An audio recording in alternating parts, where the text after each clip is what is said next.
بسم اللہ الرحمن الرحیم۔ ایک سوال آیا ہے کہ سلام کہاں تک کرنا چاہیے، اس کی حد کیا ہے؟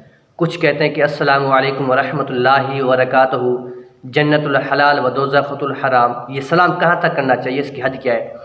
تو اعلیٰ حضرت امام احمد رضا خان فاضل بریلوی علیہ الرحمہ فتاوی رضویہ جلد نمبر 22 صفحہ نمبر 409 پر فرماتے ہیں کہ السلام علیکم اتنا کہنا جائز ہے، اور بہتر یہ کہ ورحمۃ اللہ ملائے، اور اس سے افضل یہ کہ وبرکاتہ بھی ملائے، کہ السلام علیکم ورحمۃ اللہ وبرکاتہ۔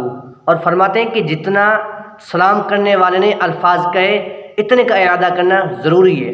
اگر اس نے کہا ہے السلام علیکم کہا ہے تو جواب دینے والا کچھ زیادہ کہے کہ وعلیکم السلام ورحمۃ اللہ، اور افضل یہ ہے کہ وبرکاتہ بھی کہے کہ وعلیکم السلام ورحمۃ اللہ وبرکاتہ۔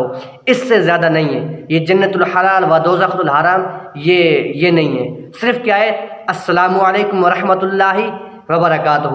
جواب کیا ہے اس کا؟